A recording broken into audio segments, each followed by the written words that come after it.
एक बार पुनः सभी का स्वागत है।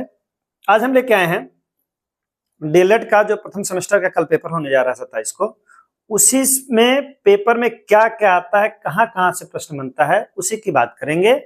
इसके पहले हमने 2022 का एक मॉडल पेपर डाला था। उस मॉडल पेपर में इससे ही कुछ न कुछ मिलेगा और वह आपको कल पेपर में भी ऐसा मिलेगा। सबसे पहला लक्ष्य है क्या कि हम 25 जो रन बनाना है, याद है रन का मतलब ना, सबसे पहले हमको 25 रन बनाना है। उस 25 में से पहली क्राइटेरिया हमारी है 13, उससे तो पार निकल जाए, फॉलो ऑन ना हो। तो कहने का मतलब समझ गए होंगे कि इस पेपर को हम देखें, चैप्टर वाइज हमने लिखा है, इस चैप्टर को हम छूने का प्रयास करेंगे, हर टॉपिक को टच करेंगे और इन टॉपिक से निश्चित रूप से कल आपको 27/10 को जो पेपर मिलेगा उससे आपको बड़ा मदद मिलेगा। आपने पढ़ा तो जरूर होगा, ऐसा नहीं है कि आपने नहीं पढ़ा है, पूरा कोशिश आपने किया है। उस कोशिश में हम और एक प्रयास कर रहे हैं कि आपका जो कहीं कहीं से भ्रम हो वह भ्रम दूर हो जाए। तो इसीलिए हम लोग टॉपिक पे लौटते हैं। देखिए पहला टॉपिक क्या है। पहला टॉपिक देखिए इसमें है प्राकृतिक संख्याएं, पूर्ण संख्याएं, परमेय संख्या, अपरमेय संख्या। केवल जल्दी जल्दी से सरसरी निगाह से हम लोग देखते चलेंगे। प्राकृतिक संख्या का मतलब होता है एक से प्रारंभ होने वाली और अनंत तक की यात्रा करने वाली संख्याएं प्राकृतिक संख्या होती हैं। सबसे छोटी प्राकृतिक संख्या 1, और बड़ी पूछा जाएगा तो नहीं लिखा जा सकता, बस इतना ध्यान दीजिएगा। पूर्ण संख्या क्या है, उसी प्राकृतिक संख्या के आगे जो हम 1 2 3 4 करते हैं उसी के आगे शून्य लिख दें तो वो पूर्ण संख्या हो जाती है। तो सबसे छोटी पूर्ण संख्या 0 होती है, सबसे छोटी प्राकृतिक संख्या 1 होती है। बड़ी ये भी नहीं लिख सकते, बड़ी ये भी नहीं लिख सकते। अब आते हैं परमेय पर। परमेय संख्या का मतलब होता है कि जिन्हें हम p/q के रूप में लिखें, लेकिन वहां एक शर्त है कि q का मान जो है वो 0 न हो, और आसान भाषा में हर 0 न हो, यह याद रहे।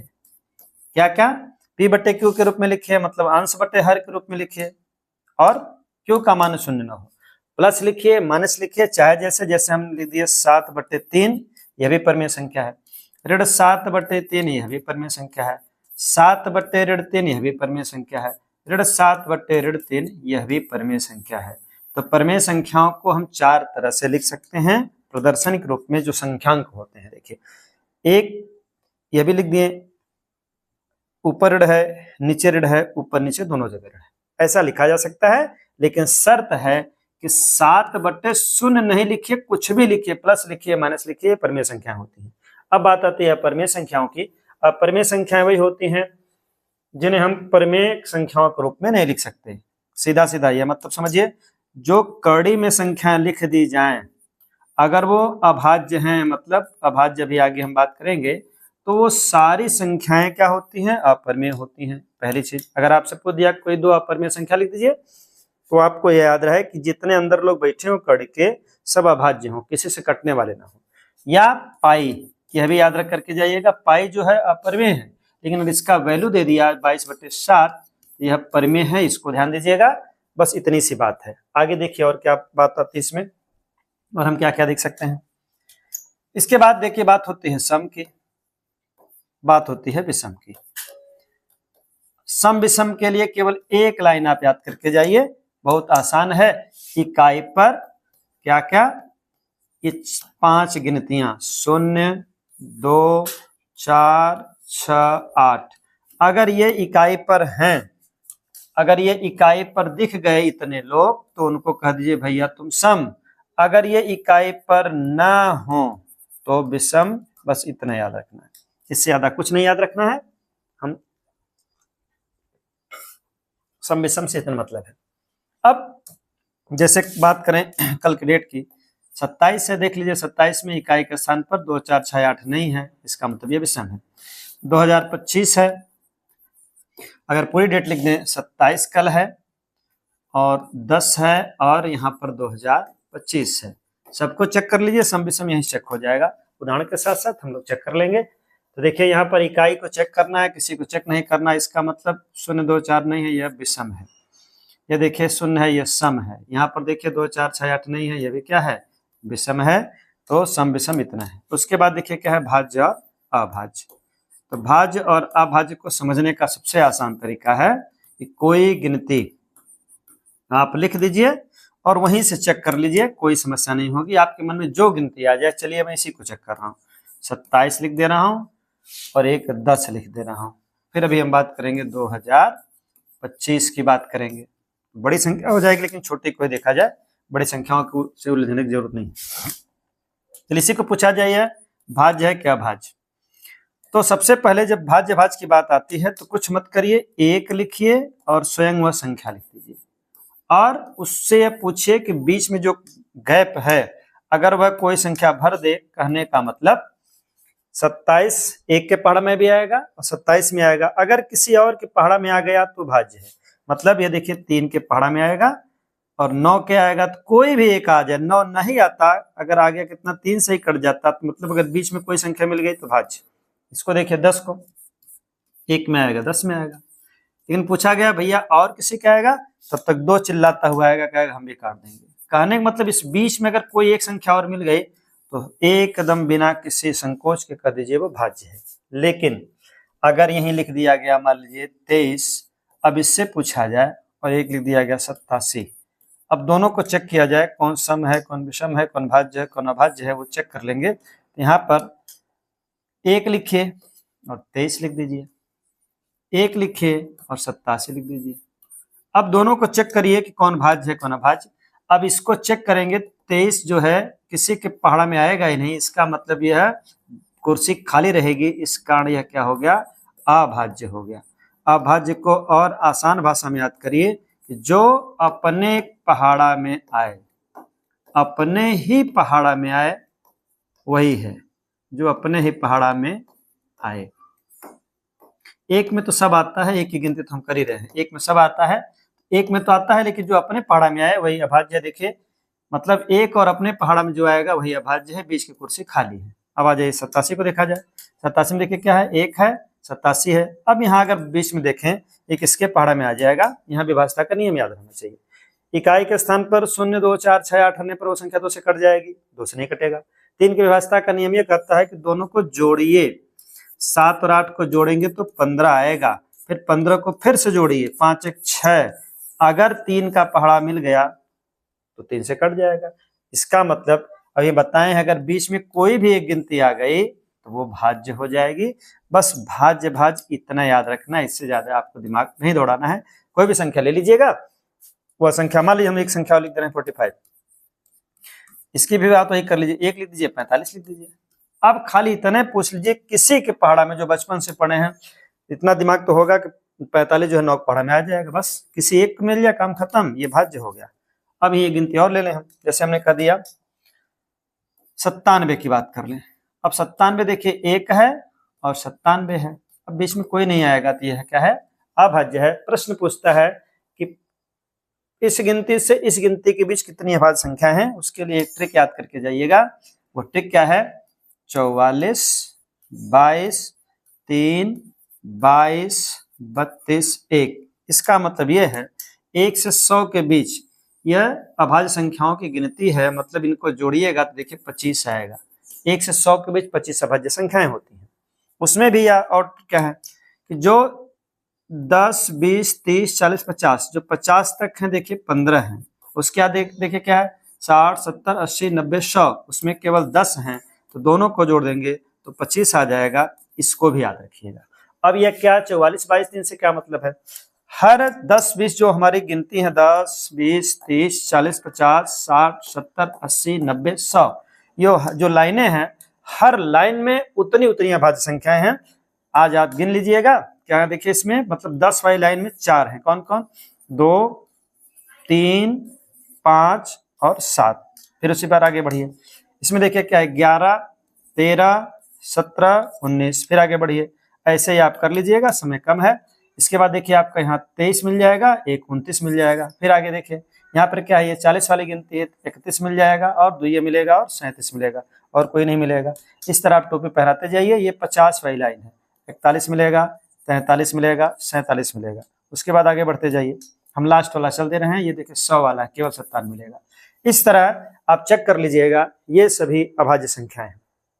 अब इसके बाद देखिए और क्या बचता है, सम विषम भाज्य भाज्य हो गया। एक पूछता है अपवर्त और अपवर्तक, वो जान लीजिए। पूछता है अपवर्त्य अपवर्त्य, और होता है अपवर्तक। अपवर्तक, दोनों में क्या अंतर है? अपवर्त पूछेगा तो कह दीजिएगा पहाड़ा या गुणज, पहाड़ा या गुणज, मतलब किसी संख्या का गुणज ज्ञात करना ही अपवर्त है। मतलब जो गुणा को जन्म दे दे वही गुणज है। जैसे जिसका भी पहाड़ा पूछा जाए, जैसे कह दिया 15 का अपवर्त बताइए, इसका पहाड़ा पढ़ना शुरू कर दीजिए। जितना पूछे 4 पूछे 4 बार पहाड़ा, 5 पूछे 5 बार पहाड़ा, 2 पूछे 2 बार पहाड़ा। अगर मान ली 3 पूछ दिया तो 15, 30, 45। यह याद रहे, यह अपवर्त जो होते हैं अनंत होते हैं।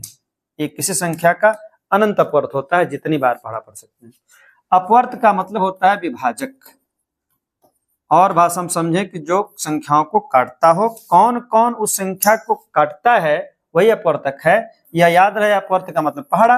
लेकिन जैसे ही पूछेगा अपवर्तक तो किसी संख्या का अपवर्तक जो है निश्चित होता है, यह अनिश्चित होता है, यह निश्चित होता है, यह अनिश्चित होता है, यह निश्चित होता है। कैसे? दोनों की बात करें, 15 का देखिए हम पता नहीं कितना लिख सकते हैं पहाड़ा के रूप में, लेकिन 15 का जो अपवर्तक होगा वो निश्चित होगा। कैसे? 1 लिखिए और खुद वह संख्या लिख दीजिए, इन्हीं दोनों के बीच में ही अपवर्तक मिलेगा। न 1 से कम मिलेगा, न 15 से ज्यादा मिलेगा। चलिए कौन कौन मिलेगा देखिए। अब इससे पूछिए भाई 15 बचपन से तुमको पढ़ रहे हैं, तुम्हारे पहाड़ा में कौन कौन है, मतलब तुम किसके किसके पहाड़ा में आते हो? तो 3 कहेगा हमारे पहाड़ा में आते हैं, 5 कहेगा हमारे पहाड़ा में आते हैं, अब कोई नहीं कहेगा हमारे पहाड़ा में आते हैं। बस यही देखिए विभाजक है। मतलब 1 से ये विभाजक हो जाए, विभाज्य हो जाएगा, 3 से हो जाएगा, 5 से हो जाएगा, 15 से हो जाएगा। तो अपवर्तक निश्चित होता है, 1 से शुरू होकर उस संख्या पर समाप्त होता है। उसके बीच जितनी संख्या है, मतलब 15 के 4 अपवर्तक हैं। वहीं 2 का अपवर्तक देखा जाए, बताएं, 1 लिखिए, वह संख्या लिख दीजिए। अब बीच में कोई है ही नहीं, इसका मतलब 2 का केवल 2 अपवर्तक है। एक और ले लें, अगर हम कह दें भैया 45 का अपवर्तक बता दो, तो 45 के लिए बताएं, फिर 1 लिखिए, खुद वह संख्या लिखिए। अब इसमें पूछिए, इन्हीं के बीच से मिलेगा। विभाजता का नियम आपको याद रहेगा, 2 से नहीं कटेगा, देखिए 3 से कट जाएगा, 3 है इसका अपवर्तक। फिर देखिए किसका है, 3 के बाद देखिए 4 से नहीं कटेगा, 5 से कट जाएगा, 6 से नहीं कटेगा, 7 से नहीं कटेगा, 8 से नहीं कटेगा, 9 से कट जाएगा। और थोड़ा सा आगे बढ़ा रहे हैं, 9 के बाद देखिए किससे कटेगा, 9 के बाद फिर देखिए 15 से कट जाएगा। और अब किसी से कटने वाला नहीं है। 1 के पहाड़ा में, 3 के पहाड़ा में, 5 के पहाड़ा में, 9 के पहाड़ा में, 15 के पहाड़ा में। अब इसके बाद फिर 45 के ही पहाड़ा में आएगा। तो 45 का कितने अपवर्तक हो गया? 1, 2, 3, 4, 5, 6 बताए हैं। 1 से शुरू होता है, उस संख्या पर समाप्त होता है। इस तरह अपवर्तक ज्ञात कर लीजिए। अब हम बात करते हैं किसकी। हमने क्या क्या देखा संख्या पद्धति में? हमने प्राकृतिक संख्याओं को देखा, और क्या क्या देखा हमने? उन संख्याओं को जो पढ़ा हमने उसको दोहरा लिया जाए। अब उसके बाद सीधे सीधे हम लोग लौटते हैं अगले टॉपिक पर, क्योंकि हमारा अगला टॉपिक क्या है देखिए। अभी हमने बात किया संख्या पद्धति को दोहरा लिए, इससे ज्यादा प्रश्न नहीं बनेगा। एक प्रश्न से और बनता है, थोड़ा उसकी बात कर लें। पूछ देता है पूर्ववर्ती और उत्तरवर्ती दोनों से प्रश्न पूछता है। और याद रखिएगा, नाम अगर बदल देगा अनुवर्ती तब भी डरने की जरूरत नहीं है। 2 प्रश्न यहां से बनते हैं, पूर्ववर्ती उत्तरवर्ती। पूर्ववर्ती क्या बनेगा? पूर्ववर्ती मतलब पहले का, तो जिसका पूछा जाए संख्या से 1 घटा दीजिएगा, यही आपका पूर्ववर्ती है। संख्या में 1 जोड़ दीजिएगा, वही आपका क्या हो जाएगा? उत्तरवर्ती या अनुवर्ती, दोनों एक ही चीज है। जैसे एक उदाहरण ले लें, 15 का पूर्ववर्ती -1 हो गया, 14 आ गया। लेकिन यहाँ पर ऋण 15 का पूछ दिया गया, तब भी 1 घटाएंगे।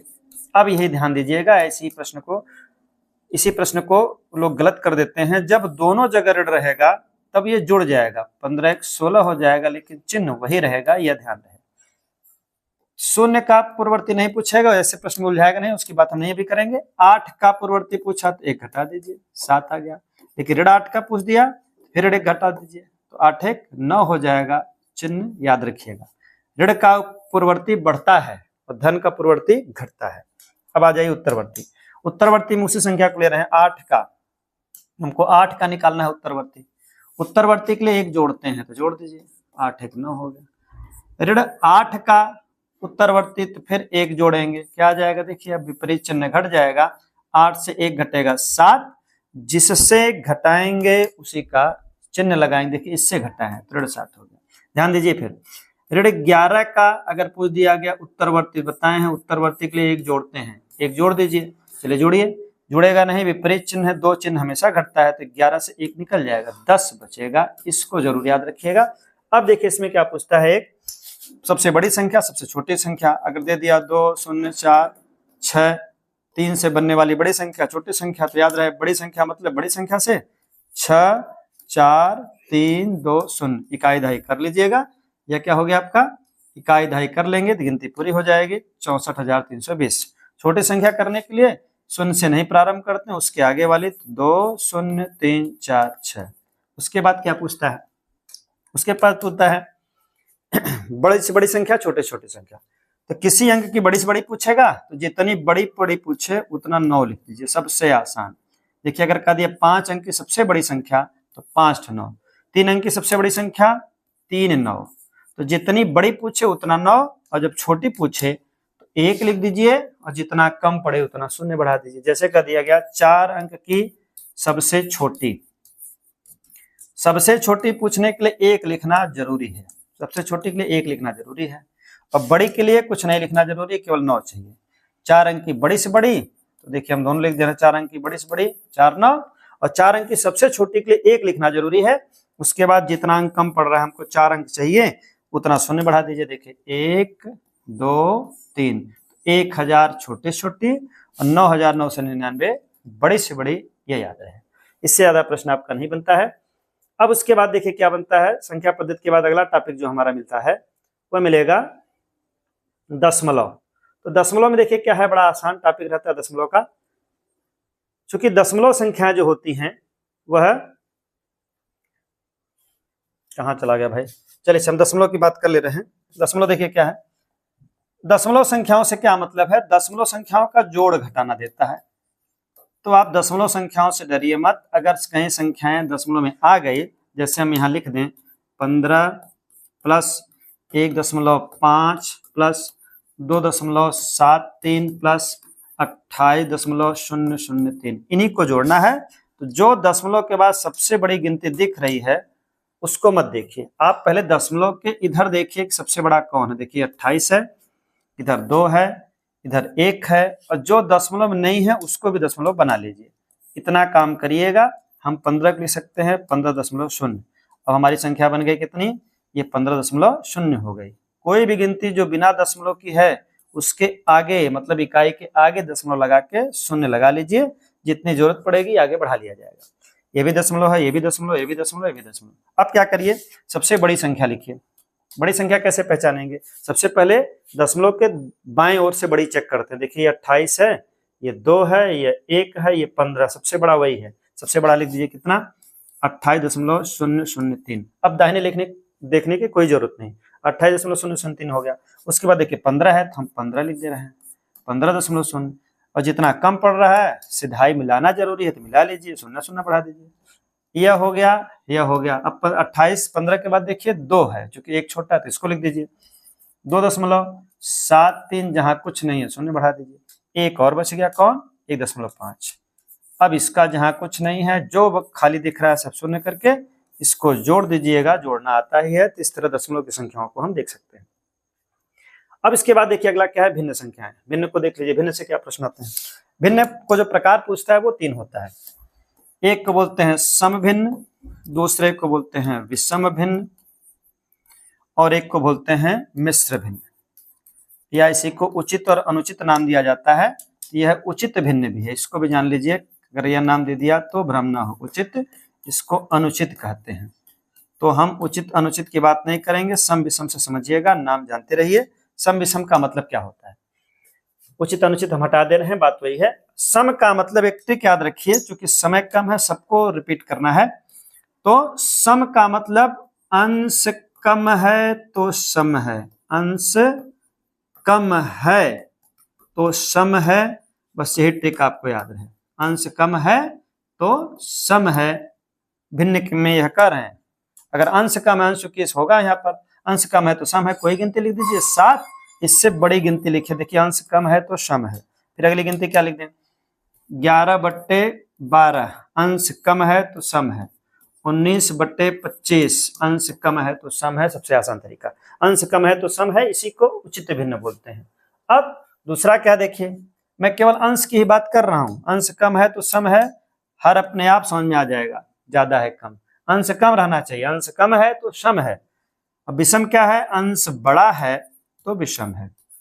बस इससे ज्यादा कुछ याद ही नहीं करना। अंश बड़ा है तो विषम है, अंश बड़ा है तो विषम है, बस इसी को अनुचित भिन्न बोलते हैं। अब क्या करना है, आपको अंश बड़ा मानना है। इतनी समझ तो सबको है। हम अगर मान लीजिए 21 मान लिए तो ये बड़ा रहना चाहिए, तो इससे कम कर दें, 20 कर दें, 18 कर दें, 17 कर दें, देखिए विषम हो गया। हम 25 लिख दिए तो नीचे उससे छोटा लिखना ही जरूरी है, तो हम 15 लिख दिए। हमने 17 लिखा तो इससे छोटा लिखना है, 10 लिखना है। क्या ट्रिक है देखिए, अंश बड़ा है तो विषम है। देखिए अंश बड़ा है, यहाँ देखिए क्या है, अंश बड़ा है, देखिए अंश बड़ा है, देखिए इससे बड़ा है, अंश बड़ा है, देखिए बड़ा है, अंश बड़ा है।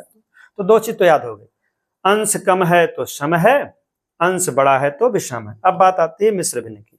मिश्र भिन्न में क्या होगा, अब मिश्र भिन्न के लिए क्या करेंगे, देखिए मिश्र भिन्न का सबसे आसान तरीका है, उसमें भ्रम न हो, गलती मत करिएगा। मिश्र भिन्न जब भी बनेगा वो किसके साथ बनेगा, सम भिन्न के साथ बनेगा। कोई सम भिन्न लिख दीजिए, वही बताएं अंश कम है तो सम है, देखिए ये है। अब इसके आगे कोई भी एक संख्या लिख दीजिए, कोई गिनती लिख दीजिए। अब देखिए ये मिश्र भिन्न हो गई। 7/3 नहीं लिख सकते, चूंकि ये क्या है, हम बताएं मिश्र भिन्न तभी बनती है जब ये सम भिन्न होती है। देखिए अंश कम है तो सम है, लेकिन अंश कम है ही नहीं, तो ये मिश्र भिन्न नहीं बन सकती। अर्थात हम यहाँ कोई गिनती नहीं लिख सकते, ये पहले से ही मिश्र है। तो हमेशा याद रहे, इसमें भ्रम हो जाता है विद्यार्थियों को।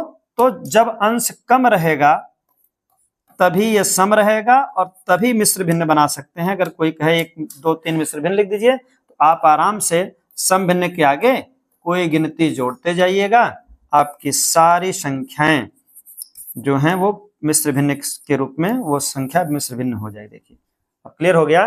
भिन्न 3 प्रकार के, सम भिन्न, विषम भिन्न, मिश्र भिन्न। अंश कम है तो सम है, अंश बड़ा है विषम है, और सम के साथ कोई आगे गिनती लगा दीजिए तो वो क्या बन जाती है, मिश्र भिन्न। इसके बाद इनका जोड़ घटाना है। जोड़ घटाना के लिए बहुत आसान है। जोड़ घटाना क्या होता है, जैसे अगर कोई भी संख्या हर समान है तो कुछ करते नहीं है, केवल हर लिख देते हैं। जैसे यहाँ पर 5/3 है, तो कुछ नहीं करना, जब हर समान है तो क्या करेंगे, इसको जोड़ देंगे। अंश को जोड़ दीजिए, इसको लिख दीजिए, हर एक ही लिखेंगे, और इसको जोड़ देंगे, 2 1 3 3 2 5 5 3 8, आगे 8/3। वही कहानी किसमें है, 21/7 लिखा है तो घटाना है, मान लीजिए 7 या यहाँ से 3/7 घटाना है, तो फिर भी वही कहानी है, हर बराबर है तो कुछ नहीं करना है, घटा दीजिए। 21 में से 3 घटा दीजिए, कितना आ जाएगा, 18 आ गया। तो यह जोड़ घटाना हो गया। एक और होता है कि मान लीजिए हर बराबर ना हो, जैसे कह दिया 2/3 में घटा दीजिए 11/5, यही घटाना है। तब क्या करेंगे, सीधे सीधे उसका एलसीएम ले लेंगे, एक और संख्या कर दे रहे हैं प्लस 2/3 कर दे रहे हैं या 2/4 कर दे रहे हैं। अब क्या करेंगे, जब ऐसी संख्याओं का जोड़ घटाना होता है तो सीधे सीधे हम इनका एलसीएम ले लेते हैं। एलसीएम मतलब लघुत्तम, जिसको आप जानते हैं, तो लघुत्तम सब लोग निकालना जानते हैं, तो इसका एलसीएम देखिए सभी अभाज्य संख्या है। जब तीनों एक दूसरे से कोई नहीं करता है तो सबका गुणनफल ही, अभाज्य संख्याओं का गुणनफल ही क्या हो जाता है, अभाज्य है नहीं, लेकिन कोई एक दूसरे को नहीं काट रही है, तो सबका गुणा कर लेंगे। यहाँ पर देखिए जो गुणा करेंगे वो आएगा कितना, 15 तिया 45, 5 तिया 15, 15 चौको 60, तो 60 हमारा एलसीएम आ गया। अगर ये एलसीएम हमारा सही है कि नहीं है, उसका और आसान तरीका हम बताते हैं। क्या करेंगे, जो आपका एलसीएम आता है उसी को आप उतनी बार लिखिए और सबसे पूछिए कि भैया 3 के पढ़ा में 60 आता है, कहाँ आता है, 20 तिया 60 है। 15 के पढ़ा में 60 आता है, सही है, 15 चौको 60 है। 4 के पढ़ा में भी आता है। इसका मतलब यहाँ देखिए 60 जो है आएगा, और यहाँ से भाग करेंगे तो 15 चौको 60, और यहाँ देखिए क्या करेंगे, इसके पढ़ा में भाग करेंगे तो 15 कम 15, 15 तो 30, 12 25 60, 15 चौको 60, और यहाँ पे 20 तिया 60, सबके पढ़ा में आ गया। अब जो चेक करेंगे, अगर सबके पढ़ा में आ गया तो समझिए हमारा एलसीएम सही है। इससे एक काम हो जाएगा, एलसीएम चेक हो जाएगा और जोड़ घटाना भी सही हो जाएगा। चलिए देखिए आ गया कितना, 20, और 20 दूना 40, फिर माइनस लगाइए, फिर चेक करिए, भाग करेंगे तो 12, 12 में 11 का गुणा करेंगे तो 12 कम 12 1, 12 कम 12 13 आ गया। फिर उसके आगे क्या करेंगे, फिर भाग करेंगे, देखिए 15, 15 दूना 30। अब सबको जोड़ दीजिए, जोड़ते समय याद रखिएगा समान चिन्ह ही जुड़ेगा। यहाँ देखिए इसको जोड़ देंगे तो 40 30 70। अब 70 आ गया। अब 70 में से क्या करना है, 132 घटाना है, विपरीत चिन्ह घटते हैं। अब 70 132 है, अब क्या करिएगा 70 घटा दीजिए, 2 आ गया, 13 में से 7 जाएगा 6 आ जाएगा, आ गया 62, चिन्ह माइनस का ही लगेगा क्योंकि इसी में से घटाए हैं। तो हमारा फाइनल आंसर आ गया -62/60, छोटा होगा तो छोटा कर दीजिएगा। चलिए भिन्न की बात हो गई। उसके बाद क्या देखिए, एचसीएफ और एलसीएम।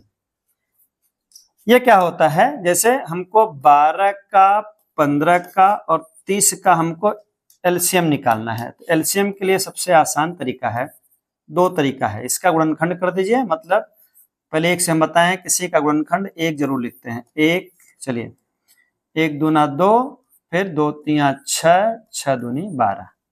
अब उसी प्रकार 15 का एक जरूर लिखिए, 1 तिया 3, 5 15, 15 आ गया, काम खत्म हो गया। फिर चलिए इसको भी वही लिखिए, एक जरूर लिखिए, 1 दूना 2, तिया 6, 25 30, यह हो गया। अब अगर इसका एलसीएम निकालना है तो दूसरा तरीका देखिए, ये गुणनखंड मेथड से भी, भाग मेथड से बता दे रहे हैं। ये एलसीएम निकालने के लिए क्या करेंगे, खंड कर दीजिए। अब हर संख्या की, जो संख्या हर जगह है उसकी सबसे बड़ी घात, मतलब इनको घात बना दीजिए। चलिए देखिए, एक की केवल एक घात है तो कुछ नहीं लिखेंगे। फिर चलिए 2 की देखिए 2 बार घात आ गई, 2 बार लिख दीजिए। 3 देखिए कितना है, यह भी अकेला है, इसकी कोई घात नहीं है तो एक एक घात लगा दे रहे हैं। अब चलिए फिर वही काम यहाँ भी करिए, 1 को 1 घात के रूप में, 3 भी अकेला है तो 1 घात के रूप में, 5 भी अकेला है तो 1 घात के रूप में। अब क्या करेंगे, यहाँ भी वही काम कर सकते हैं, 1 को 1 घात के रूप में, 2 को 1 घात के रूप में, 3 को 1 घात के रूप में, 5 को 1 घात के रूप में। अब हर संख्या की सबसे बड़ी घात ले लीजिए, मतलब 3 घर हैं, 1 2 3, तीनों में जो संख्या है उसकी सबसे बड़ी घात ले लीजिए, वही गुणनफल कर दीजिए, लघुत्तम आ जाएगा। चलिए 1 की सबसे बड़ी घात 1 है, हम लिख रहे हैं, कोई मतलब नहीं है लेकिन फिर भी लिख रहे हैं।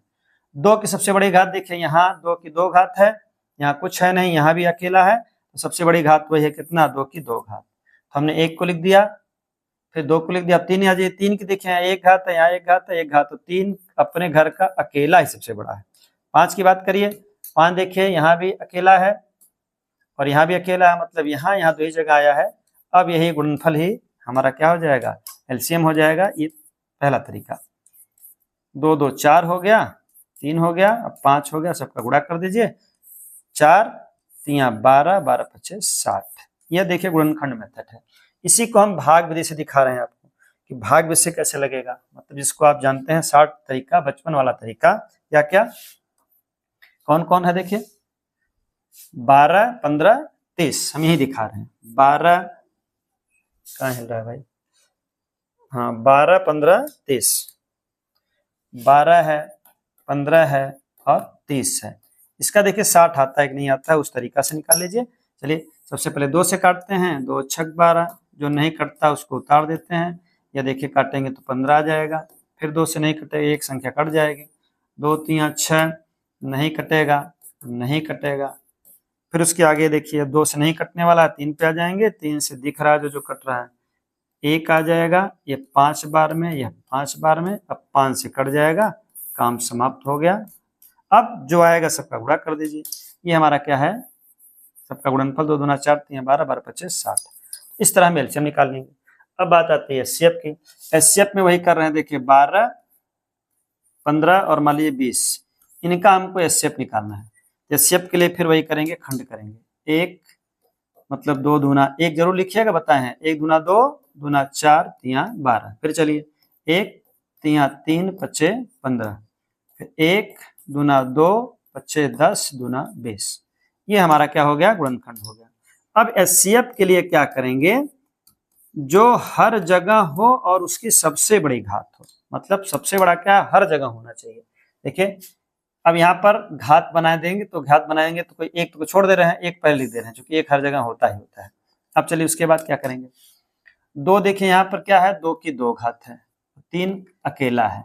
चलिए यहाँ पर देखिए, यहाँ पर कोई घात नहीं, 3 अकेला है, 5 अकेला है, तो जो संख्याएं सब जगह हैं वही हमारा एचसीएफ है शॉर्टकट में। जानिए जो सब खंड करने के बाद जो सब जगह दिखे और वही हो। देखिए एक का जोड़ा बना लीजिए तो एक आ गया, फिर देखिए दो का जोड़ा यहाँ है यहाँ नहीं है, काम खत्म हो गया, यहाँ है नहीं, काम खत्म हो गया। तीन देखिए यहाँ भी नहीं है, इसका मतलब इसका एचसीएफ वही होगा जो सब जगह हो, वही क्या बनेगा उसका एचसीएफ हो जाएगा। जैसे अगर हम कह दें 4, 8 और 10, इसका एचसीएफ निकालना है तो पहले बताएं खंड करिए, खंड में बताएं एक जरूर लिखिएगा। जैसे यहाँ एक लिखे तो पता चल गया इसका एचसीएफ एक है। फिर चलिए 1 2 दूना 4, 1 2 दूना 4 दूना 8, 1 2 पच्चे 10। एचसीएफ निकालने के लिए क्या बताएं कि जो सब जगह है उसी का उसको घेर दीजिए। देखिए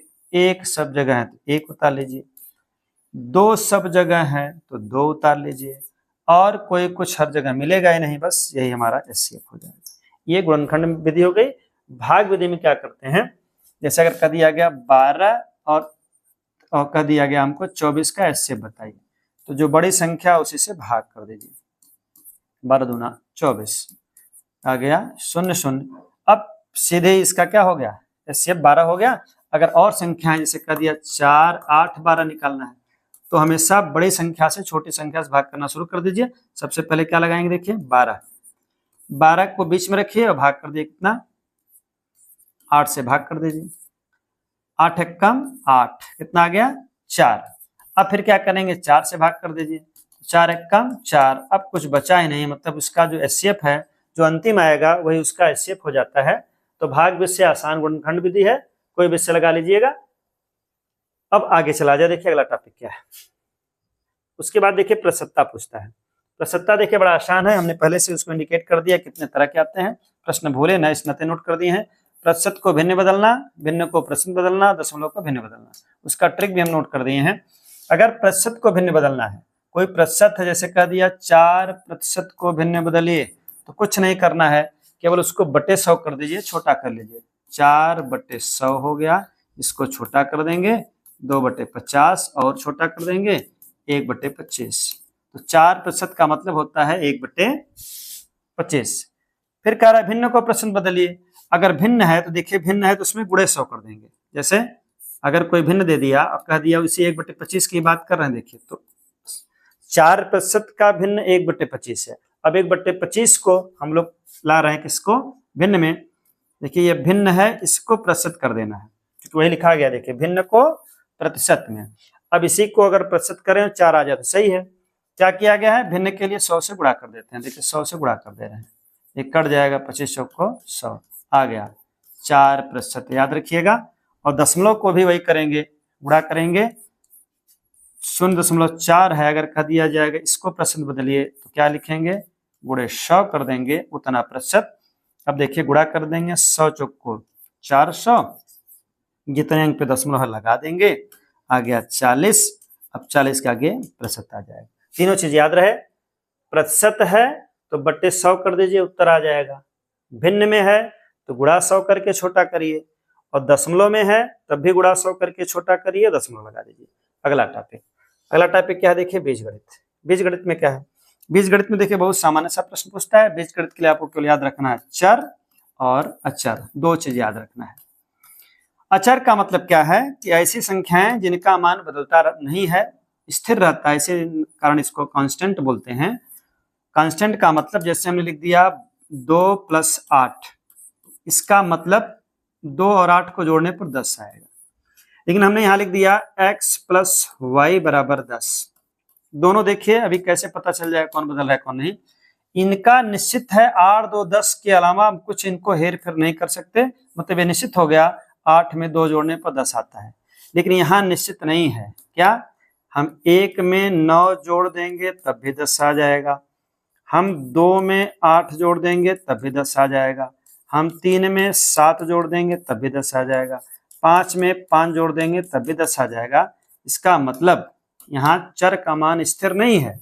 1 भी है x का मान, 2 भी है, 3 भी है, 5 भी है, y का मान 9 भी है, 8 भी है, 7 भी है और 5 भी है। तो जिनका मान स्थिर नहीं रहता, मतलब बदलता रहता है, वो चर है, और जिसका मान नहीं बदलता हुआ चर है, और आसान भाषा में समझना हो तो अ से अचर, अ से अंक, अ से अचर, और जितने अंक होते हैं सभी अचर होते हैं एक लाइन में। जितने भी अंक हैं चाहे वो किसी भी रूप में हो वो सभी अचर के रूप में आते हैं, तो चर अचर हो गया। अब इसमें क्या पूछता है, देखिए एक सजाती विजाती पूछ देता है। सजाती विजाती क्या है, चूंकि बड़े जल्दी में समाप्त करना है तो सजाती विजाती के लिए पहले हमको पद चाहिए। पद का मतलब होता है कोई भी आप इस तरह एक पद लिखेंगे, जैसे हमने लिख दिया 3x + 5y - 3।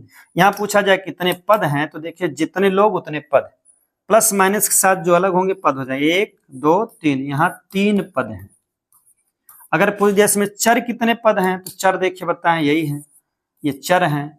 चर को और आसान भाषा में समझ लीजिए कि चर मतलब अगर उसमें सामान्य भाषा में कहें कि जो अल्फाबेट लगे हैं किसी भी रूप में लगे हैं चर हैं। जैसे अगर हम लिख दिए 3xy ये भी चर है, 3xy² ये भी चर है, 3.2xy ये भी चर है, 3/2xy² ये भी चर है, कड़े में 3/xy ये भी चर है। कहने का मतलब गिनती लगी हो, अब एक बिना गिनती वाले लिख दे रहे हैं xy, ये सब चर हैं। तो चर के लिए एक समस्या नहीं होनी चाहिए कि अगर आप गिनती देखें तो हम कहिए कि नहीं ये चर नहीं है, ये भी चर है, ये भी चर है, ये भी चर है, ये भी चर है, सब हो सकता है, कुछ भी हो। अगर कोई लिख दिया -2/3xy ये भी चर है। तो कहने का मतलब चर के लिए ये कोई बाउंड नहीं है कि गिनती हो या ना हो, मतलब उसके साथ अल्फाबेट लगा हो, सामान्य भाषा में समझिए, और वो जिस रूप में लिखा हो सब चर है। अब बात आती है पद की, उसमें सजाती और विजाती देता है, जोड़ घटाना देता है, इतने आपके कोर्स में है, इससे ज्यादा है ही नहीं। क्या क्या देखिए, चर हमने समझ लिया कि चाहे जैसा अल्फाबेट हो वो सब चर है, घात हो, बिना घात वाला हो, प्लस हो, माइनस हो, भिन्न में हो, चाहे जैसे हो। अब पद की बात आती है, तो पद का मतलब उसमें दो पद होते हैं, एक सजाती और एक विजाती। तो सजाती क्या पूछता है, विजाती क्या पूछता है, वो जान लीजिए। विजाती पद क्या होते हैं, विजाती पद क्या होता है।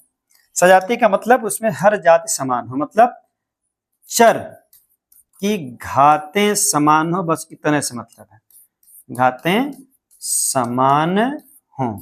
अगर चर की घातें समान हैं तो वो सजाती हैं। जैसे अगर लिख दिया गया 3xy और लिख दिया गया 5xy, यहाँ लिख दिया गया 2/3yx, यहाँ लिख दिए 2.3xy, या 1/2 या 5/2, कुछ भी लिख दें हम। कहने का मतलब सजाती के लिए क्या होना चाहिए, घात। देखिए यहाँ चर x है, एक घात, यहाँ भी एक घात, y की एक घात, यहाँ भी एक घात, इसका मतलब दोनों सजाती हैं। यह दोनों सजाती हैं कि नहीं, फिर चेक करिए, x की एक घात, x की एक घात, y की एक घात, y एक घात, ये भी सजाती है। यह दोनों सजाती हैं कि नहीं, यह भी एक घात, यह भी एक घात, यह भी एक घात, यह भी एक घात। कहने का मतलब अगर किसी आपको परीक्षा में कह दिया कि कोई एक सजाती पद लिखिए, आप अपने मन से कोई भी ABCD वाला अक्षर जिसको समझते हैं लिख दीजिए और उसमें घातें बराबर कर दीजिए। जैसे हमने लिख दिया 3ABC²।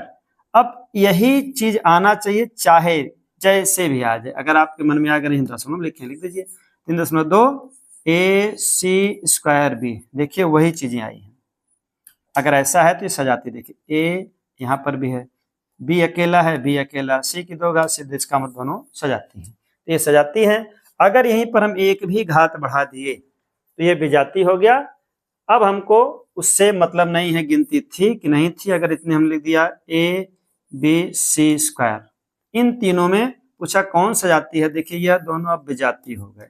कहें A है, सही है, C की दो घात है, C की दो घात सही है, लेकिन B की दो घात है, यहाँ B अकेला पड़ गया, यह दोनों विजाती पद हो गए।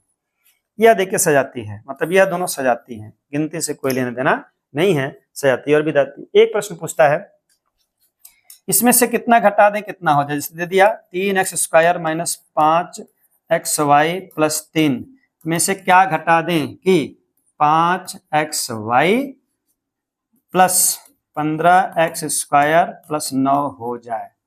ऐसा प्रश्न पूछेगा तो कुछ मत करिएगा, सबसे पहले उनको बॉक्स बंद करिए और अब अपने मन में पूछिए कि अगर जोड़ना है घटाना उससे मतलब नहीं है, यहाँ खाली रखिए। अगर पूछ दिया क्या जोड़ दें तब भी ध्यान दीजिए, और क्या घटा दें तब भी ध्यान दीजिए। क्या जोड़ दें ऐसा पूछ सकता है, या पूछ दें क्या घटा दें। दो तरह से प्रश्न आएगा, क्या जोड़ दें क्या घटा दें। अगर कह दिया क्या जोड़ दें तो उसके लिए आपको क्या करना है, हमेशा जोड़ना पूछे क्या जोड़ दें या क्या घटा दें, दोनों का उत्तर घटाने से ही आएगा। अगर पूछ दिया इसमें क्या जोड़ दें इतना हो जाए, क्या घटा दें इतना हो जाए, तो जब भी पूछे जोड़ दे तब भी घटाना है, कह दे क्या घटा दे तब भी घटाना है, जोड़ना एक बार भी नहीं है। अब क्या करना है, किसमें से घटाना वो ध्यान दीजिए। अगर पूछ दे क्या जोड़ दे, मान ली हम यही प्रश्न बना दिए इसमें क्या जोड़ दे इतना हो जाए, तो सबसे पहले आपको भ्रम हो किसमें से घटाना है, उसके लिए क्या करिए, यहाँ पे आप कोई गिनती मान लीजिए, मान लीजिए 15, अब 10 है तो 10 में क्या जोड़ दें, तो जोड़ेंगे तो ज्यादा होगा 15, अपने मन से गिनती मानिए 10 में क्या जोड़ दें 15 हो जाए, आपके मन में एक उत्तर आ जाएगा कि भाई 10 में 5 जोड़ने पर 15 आएगा।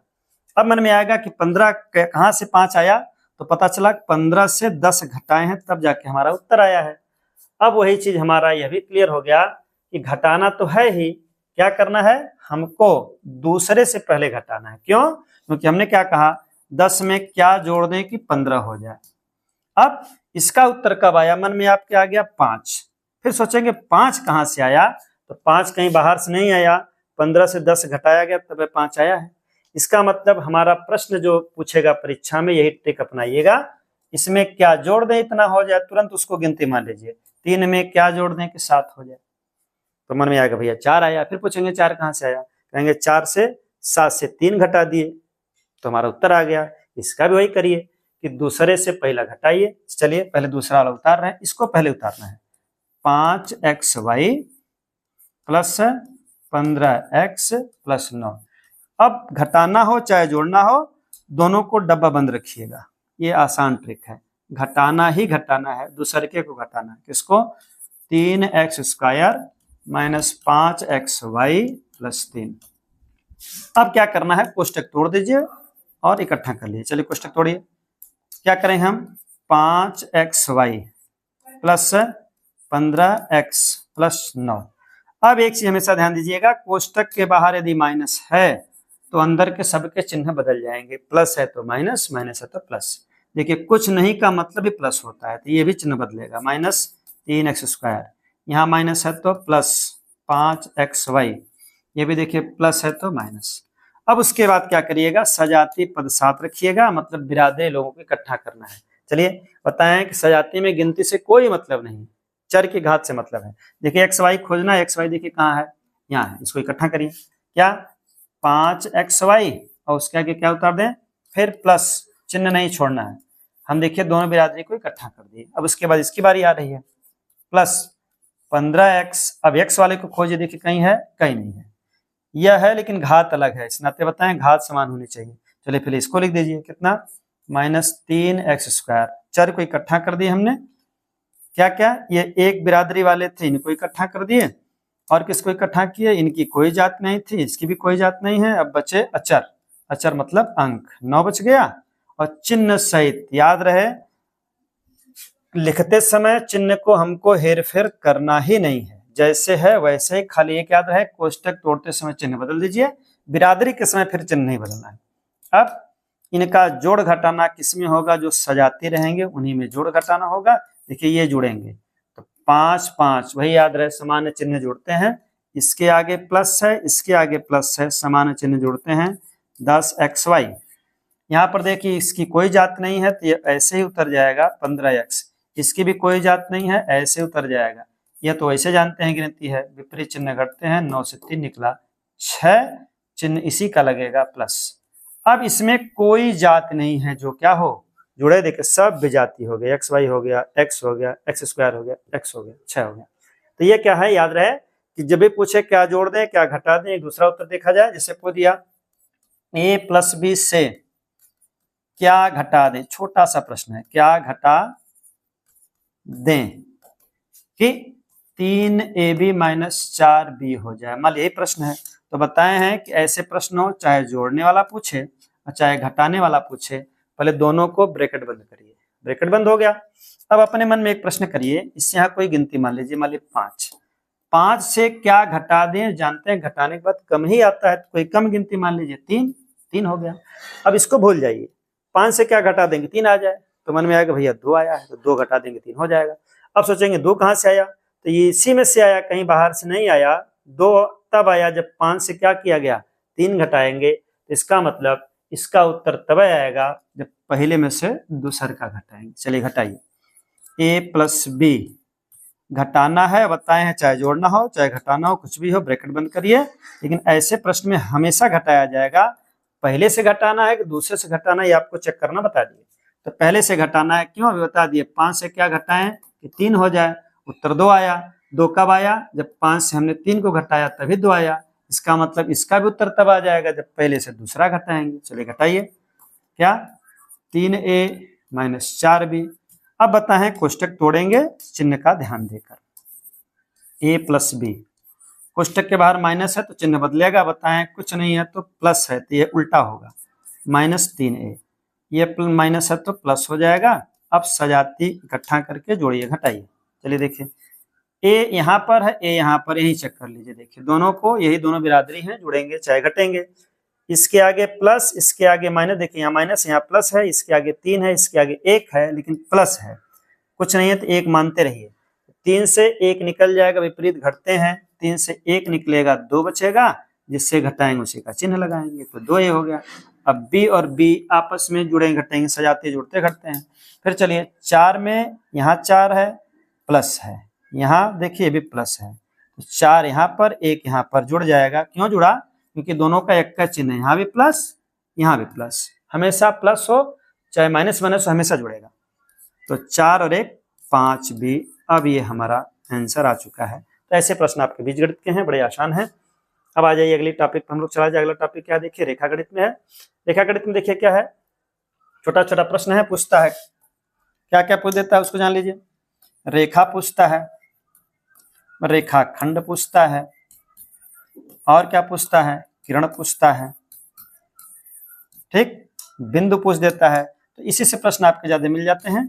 रेखा क्या है, देखिए, रेखा के सिरे नहीं होते, मतलब ऐसी बिंदुओं का अनंत बिंदुओं का समूह, मतलब इसमें अनंत बिंदु होते हैं, बिंदु गिन नहीं सकते, अनंत बिंदुओं का समूह जिनके अंत सिरे नहीं होते, मतलब जिनको हम आगे तक अनंत तक बढ़ा सकते हैं, वो रेखा होती है। और रेखाखंड क्या होता है, रेखा का एक भाग, जैसे मान लीजिए रेखा है, रेखाखंड उसी का एक भाग होता है, इसके अंत सिरे होते हैं। मतलब रेखा का नाम नहीं दिया जा सकता, लेकिन रेखाखंड का नाम दिया जा सकता है, ये भी। अब किरण क्या होता है, रेखा का एक भाग, मतलब रेखा का एक भाग, रेखाखंड का एक भाग, यह रेखाखंड है, यह रेखा है, तो रेखा का एक भाग किरण कहलाता है। इसका एक अंत बिंदु होता है, लेकिन दूसरा का बिंदु नहीं होता। ये किरण हो गई, यह रेखा हो गई, यह रेखाखंड हो गया। तो अनंत बिंदुओं का समूह रेखा, इसके अंत सिरे नहीं होते, मतलब ये दोनों ओर चलते रहते हैं, मतलब इधर भी अनंत तक, इधर भी अनंत तक। रेखाखंड क्या होता है, उसके अंत बिंदु होते हैं। रेखाखंड रेखा का एक भाग होता है। किरण क्या होता है, रेखा का एक भाग क्या कहलाता है, किरण कहलाता है। अर्थात रेखा का अगर एक भाग बंद कर दें और दूसरा भाग को इस तरह कर दें तो वो किरण हो जाता है। अगला टॉपिक, उसके बाद कोण देखिए क्या है, कोण पूछता है। किरणों के झुकाव को अभी बताए हैं कि ये किरण है, उसका एक अंत बिंदु होता है और एक अंत बिंदु नहीं होता है, तो दोनों किरणों के झुकाव को कोण कहते हैं। ये परिभाषा प्रकार पूछता है, तो प्रकार में मूलतः आपके यहाँ 5-6 प्रकार हैं, उसका नाम देख लीजिए। न्यून कोण, दूसरा समकोण होता है, अधिक कोण होता है, फिर उसके बाद क्या आता है, देखिए सरल कोण आता है, उसके बाद देखिए बृहत कोण आता है, उसके बाद आता है सरल कोण के बाद बृहत कोण, और लास्ट वाला संपूर्ण कोण, ये संपूर्ण कोण होता है। परिभाषा बहुत आसान है। न्यून कोण पूछेगा तो 90 से कम, जो 90 से कम रहेगा न्यून कोण, जो 90 के बराबर रहेगा वो समकोण, 90 से अधिक हो लेकिन 180 से कम हो वो क्या हो जाता है, अधिक कोण। सरल कोण केवल 180 ही रहेगा तभी सरल रहेगा, और बृहत क्या होगा, 180 से ज्यादा हो, 360 से कम हो, ये भी याद रहे, 180 से अधिक लेकिन 360 से कम हो, ये याद रहना चाहिए, और 360 का संपूर्ण कोण होता है, ये याद रहे। इसके बाद देखिए क्या पूछता है, 2 प्रश्न और पूछता है, कोटि पूरक समपूरक। कोटि पूरक का मतलब क्या होता है, जब तो 2 कोणों का योग 390 के बराबर हो। जैसे 15 धन 75 बराबर 90, मतलब जब दो कोणों का योग मिलकर 90 हो तो दोनों लोग एक दूसरे के कोट पूरक होते हैं। 15 का कोट पूरक 75, 75 का कोट पूरक 15, तो कोट पूरक कोण होते हैं। इसका नाम भी है पूरक कोण या कॉम्प्लीमेंट्री एंगल। जिसका कोट पूरक पूछा जाए 90 से घटा दीजिए। अगर कह दिया भाई 80 का कोट पूरक बताओ, तो जिसका भी कोट पूरक पूछे 90 से घटा दीजिए। इसका मतलब ये 10 अंश आ जाएगा। एक पूछता है समपूरक। समपूरक क्या होता है? जब दो कोणों का योग मिलकर कितना हो जाए 180, जैसे 110 प्लस 70 ये बराबर 180 हो गया। तो जब दो कोण मिलकर 180 के बराबर हो तो दोनों एक दूसरे के कोट पूरक होते हैं। इसका कोट पूरक 70 और 70 का कोट पूरक 110। जिसका कोट पूरक पूछे 180 से घटा दीजिए। मान लीजिए पूछ दिया 135 का समपूरक बताइए, तो जिसका भी समपूरक पूछे उसको 180 से घटा दीजिए, माइनस 135। इसी का पूछा है तो 180 से घटा दीजिए, और घटाने के बाद पता चल गया कि भैया 45 आया। तो 45 थे 135 का कोट पूरक 45, समपूरक 45 और 45 का समपूरक 135। अब अगले टॉपिक पे आ जाए। अगला टॉपिक देखिए क्या है, त्रिभुज और चतुर्भुज। त्रिभुज देखिए आपके कोर्स में जो है वो है, एक है भुजा के आधार पर। भुजा मतलब भुजा के आधार पर है। भुजा के आधार पर कहाँ गया भाई? भुजा के आधार पर, चलिए त्रिभुज गायब हो गया क्या? भुजा के आधार पर, भुजा के आधार पर कहाँ गया? भुजा, हमको त्रिभुज और चतुर्भुज देखना है। भुजा के आधार पर एशिया प्रसत्ता हो गई, बीजगणित हो गया। उसके बाद आइए रेखागणित की बात कर लिए, कोण की बात कर लिए। वो अब बचा कौन? पिक्टोग्राफ, पाइग्राफ। चलिए अच्छा लगता है, रीत हो गया। लेकिन आप जानिए क्या त्रिभुज है, हमको त्रिभुज पढ़ना था। त्रिभुज देखिए दो प्रकार से, एक कोण के आधार पर, एक भुजा के आधार पर। कोण के आधार पर अगर पूछेगा तब भी 3 प्रकार, और भुजा के आधार पर पूछा तब भी 3 प्रकार। आज मैं फास्ट में हूं, इस नाते लिखावट पर ध्यान मत दीजिएगा। त्रिभुज जो है कोण के आधार पर पूछा तभी 3 प्रकार। कौन कौन? अभी पढ़े हैं। न्यून कोण त्रिभुज, मतलब सभी कोण क्या होंगे? न्यून होंगे। समकोण त्रिभुज मतलब ये यल दिख जाए, ये समकोण त्रिभुज हो गया। और यही यल थोड़ा सा झुक जाए, अधिक कोण त्रिभुज। तो 3 तरह का त्रिभुज होगा कोण के आधार पर। कौन कौन? न्यून कोण त्रिभुज, समकोण त्रिभुज, अधिक कोण त्रिभुज। भुजा के आधार पर पूछेगा वो भी 3 प्रकार का है। कौन कौन? समबाहु मतलब सारी भुजाएं बराबर हो, सब 6 की हो, सब 7 की हो। एक होता है समद्विबाहु, मतलब 2 भुजा बराबर हो, मतलब 2 लोग 6 के हो, एक 7 का हो जाए, यह हो जाएगा। तीसरा जो होगा क्या?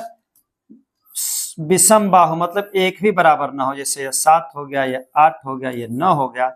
बनाते समय एक से याद रखिएगा कि 2 भुजाओं का योग तीसरकी से बड़ा हो जाए तभी त्रिभुज बनेगा, यह याद रखिएगा। ऐसा नहीं कि जो मन में आए वह गिनती लिख दीजिएगा।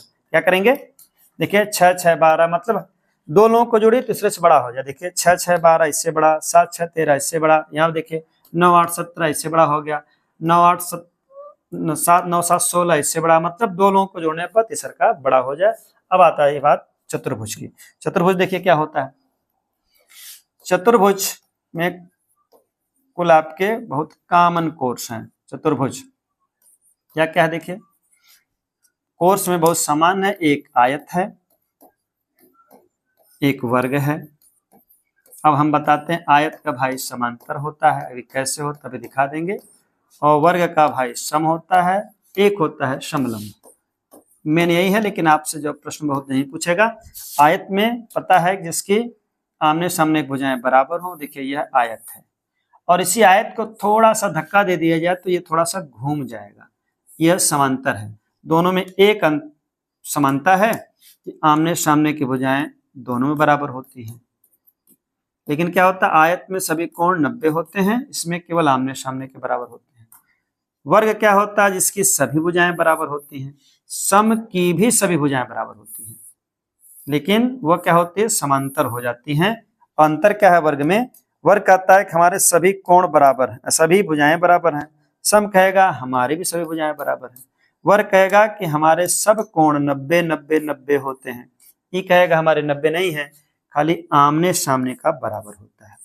उसके बाद समलंब होता है कि 2 समांतर रेखाएं होनी चाहिए, और बकिया चाहे जैसे हो, 2 रेखाओं का एक युग्म में बराबर नहीं, समांतर होना चाहिए। ये समलंब हो गया। इससे कुछ क्षेत्रफल और उसके प्रश्न पूछे जाते हैं। लास्ट पूछता देखिए पिक्टोग्राफ और बायोग्राफ। पिक्टो बार क्या होता है, जैसे कुछ अंक दे देगा, जैसे 45, 50, 60 ये वृक्ष हो गया, या मान लीजिए 80 हो गया। कहा भैया इसको पिक्टोग्राफ से दिखाइए। पिक्टो का मतलब पिक्चर बनाना है उसका, और एक पिक्चर दिखा दीजिए यहाँ मानक मानकर। जैसे 45 है, हम मान लिए कि एक पेड़ बना दीजिए। मान लीजिए अगर हम एक पेड़ बना दिए तो एक जो पेड़ है वह क्या होगा, 5 है, तो मानक हो जाएगा एक पेड़ बराबर 5 लोग। तो क्या करेंगे यहाँ पर हम ये मानेंगे मानक, यह जो सिंबल है एक फूल का या चित्र का, मान लीजिए हम वृक्ष बना दिए तो इसका बराबर 5 पेड़ हो गया।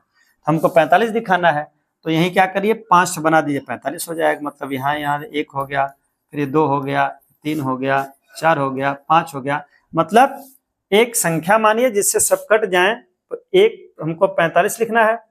अब इससे बड़ा मान नहीं सकते, इसका मतलब हमको 9 लिख देंगे तो 9 का मतलब 45 हो जाएगा। अब इसी प्रकार हमको 10 बना देना है। मान लीजिए यही संख्या बढ़ जाए, अगर कह दिया जाए ये गिनती बढ़ जाए और कह दिए उसको पिक्टोग्राफ में दिखा दीजिए, तो पिक्टोग्राफ का मतलब होता है कि पिक्चर के रूप में दिखाना। मान लीजिए हमको 450 दे दिया, 150 दे दिया, 250 दे दिया, इसी 3 को समझिए। बाकी आप पेपर में जैसे आए कर लेंगे। क्या देखिए पिक्टो बार क्या है, इसको चित्र के रूप में दिखाना। अब यहाँ क्या करेंगे, हम मान लेंगे 50 या और कोई संख्या जिससे कट जाए। 50 से ऊपर एक कटेगा नहीं, हर हाल में 50 ही मानना पड़ेगा। तो एक वृक्ष बराबर, मान लीजिए हम यहाँ पर एक वृक्ष बना दिए, जो भी देगा आपको वृक्ष टीवी इत्यादि कुछ भी बना दीजिएगा। अगर यहाँ पर हम कह दें एक वृक्ष बनाया गया, ठीक। अब एक वृक्ष है, अब इस वृक्ष में बराबर क्या है, 50 की संख्या। एक वृक्ष दिखा है तो 50 हो गया। तो यहाँ पर देखिए कितना दिखाएंगे, 50 से भाग करेंगे तो 9 आएगा, तो 9 बार दिखा देंगे तो काम हो जाएगा। उसी प्रकार देखिए ये 150 है, तो एक चित्र का मतलब 50 हो जाता है, इसका मतलब 3 चित्र यहाँ दिखाना पड़ेगा। उसी प्रकार 250 है तो समझ लिए 5 चित्र दिखाना पड़ेगा। ये आपका पिक्टो बार है। लास्ट आ जाता है पाईग्राफ। पाईग्राफ के लिए हमने एक सर डाला है, उसको देख लीजिएगा, लेकिन फिलहाल यहाँ समझ लीजिए।